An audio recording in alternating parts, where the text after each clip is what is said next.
I actually acquired the business from somebody else. They were two families. One was I think a doctor, and then a couple of pediatricians. So very familiar with, the importance of early learning development with children. Unfortunately, sometimes when you're a pediatrician and doctor, you've got great ideas, but running businesses are very different to having nice ideas. However, they got to the point where they ran out of money.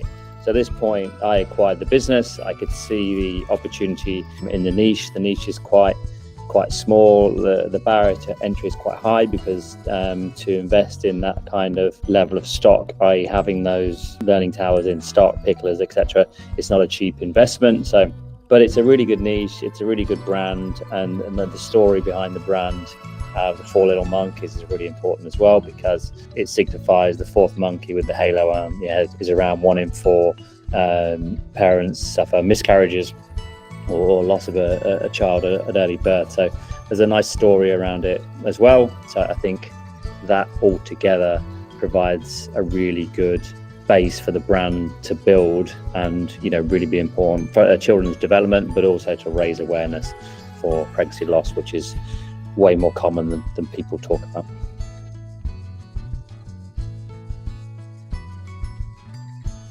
Well, look, I guess with the kind of product we're selling, it's an investment, right? It's not cheap. We're not trying to compete with Kmart or the little $50 towers that are going to fall apart. I think two parts, right? Often people have more than one child, so it goes from one to the next. Initially, the investment's there, but I think it carries on, and then people have maybe brothers or sisters that they can share the product with as well. So I think it's a great investment, and our products are designed to last a long, long time, not just fall apart. The things we've introduced outside of that, if you like, the picklers and the learning towers, is the toys and the development stages. Currently, we go from 0 to 6 months, 7 to 12, 13 to 18, all the way up to 3 years, because that's really the early learning. So our target market is 0 to 5 years, if you like, going on to preschool. We don't really want to go past that because we want to really specialize in that early stages. So as a brand, we'll be introducing more and more learning development toys that can be done alongside the learning towers. So for example, with the learning towers in our household, we use them for the kids to help with cooking, which is great for them to learn, and get engaged in that. And then actually every night, because they can't quite reach the sink to brush their teeth, they go on the learning tower to brush their teeth. Yeah, we will always keep the range quite narrow in terms of what we offer. We are after a specific quality, so we're never going to be the cheapest on the market. We're not necessarily the most expensive. We try to provide the mid-market position where we're providing really good quality at great value that lasts a long, long time, with a core demographic of, yes, young parents being a target, but also grandparents. And actually, we see a lot of grandparents buying for their grandchildren through the website and delivering direct to the parents. So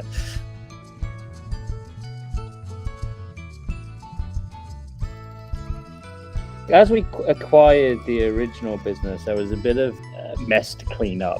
We bought an element of stock which was left over, and we definitely had some issues with, for example, some learning towers going out which didn't have all the parts or missing parts. And even to this day, we sell roughly about 5 learning towers per day, call it.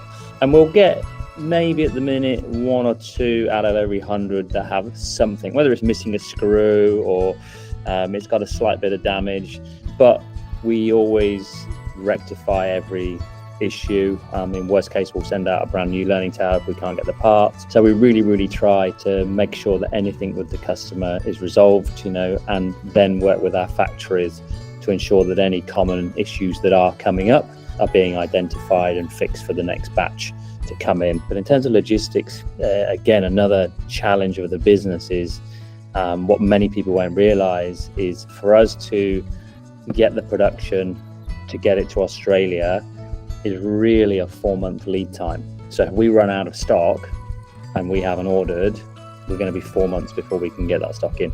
We counteract that by doing pre-order. We typically don't put pre-order on until it's on a shipment, so we then know it's going to take 4 to 6 weeks to get from China to the customer. But yeah, they're keeping up with demand going up and down, and making sure we're managing that we're not storing too much in the warehouse, which obviously has costs associated with it, but we've got enough stock coming through to meet demand. And it's really important for us as to ensure from a customer service perspective that our customers are always happy. Mistakes happen, things go wrong.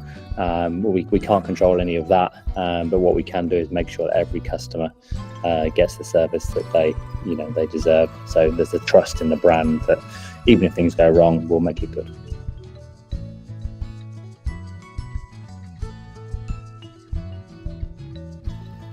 For us, when we acquired the company, they were at a different 3PL, and it was always going to be a 3PL model, because I understand, it's nice to put it in your garage and do that, and you think it's great, but the cost of doing that is way higher than you can ever imagine. You think you're saving money, but the reality is you're spending more money on yourself and your time, where actually if you spend your time in the business, you could grow it more and take it to the next level. So for us, I think straight away it was going to be going into a 3PL. The reason we chose Locad, and we did look at a number, including staying where it currently was, which would have been the easiest solution because we didn't have to move the stock. But I think Locad have got a good balance and understanding of their pricing is realistic at a lower level, and you've got, as you grow, you've got potential obviously to be really transparent in terms of the starter package is this for your storage, for your pick and pack costs, and then on top of that you've got your next level to go, okay, when you're growing as a business, we can give you cheaper storage and cheaper pick and pack costs, which obviously scales of economy, that's what you need. They were very flexible, they could take the product in with no issues, everything was reasonable. And for me, the added benefit as well with going with a 3PL and Locad being a good reason is that the freight costs you get with going with a 3PL as opposed to doing it yourself are way better. So there's actually a saving cost there, that if I go and take an Australia Post account myself, I'm probably paying 30-40% more on each shipment, and when you're doing a few hundred shipments per month, that can add up really quickly.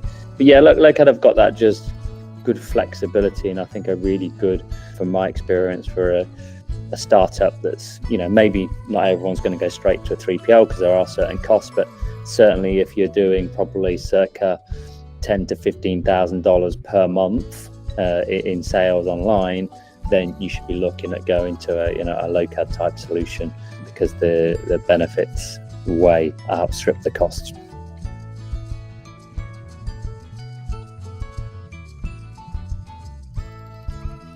I was actually referred from someone else. I think a referral for me is always a good step, because if you know someone who knows someone, it's also that one step of peace of mind that, hey, there's a lot of, I think, bad reps out there on 3PLs, some justified, some not. It's about collaboration, working with your 3PLs. So for me, it was around, can I work with these guys? Are they realistic? Do they align? Do the finances align? Like, does it stack up mathematically that it's going to work for my business? I think that's number one, right? Because if that doesn't work, all of the rest kind of falls down anyway. But at the same time, getting the finances, if I go to the cheapest provider in the market and they can't deliver on time and I'm having to chase them, and so it's getting the balance between the two. I think Nish, Nia, initially all very easy to deal with, almost Locad like a startup environment, right? That everyone was willing to go above and beyond. It's very easy and very seamless, which is what you want, right? You don't have to think about it. I'm paying Locad for me not to have to think about it.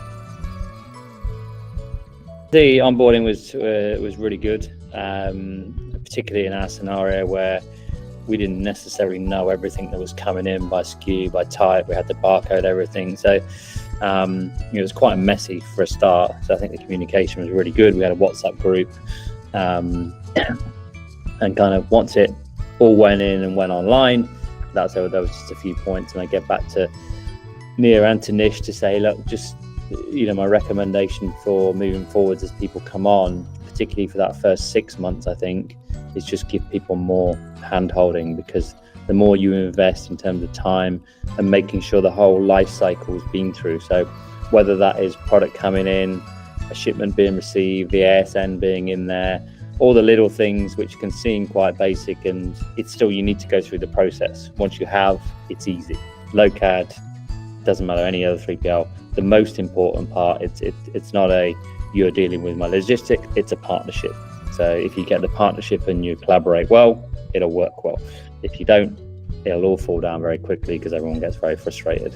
What Locad enables us to do is that we don't have to spend a lot of time.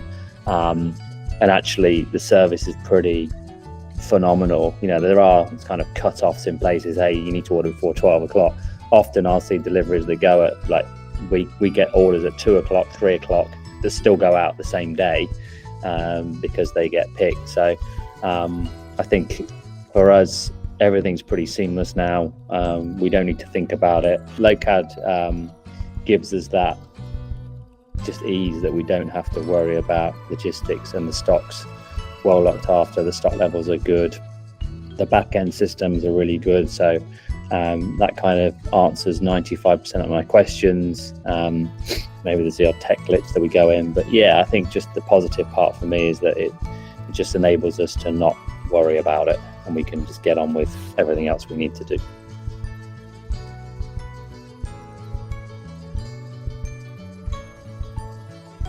I look, the dashboard's easy. Like, it's not hard. Like, you can play around with it for 5 minutes and you'll work out most of it yourself. Like, it wasn't difficult.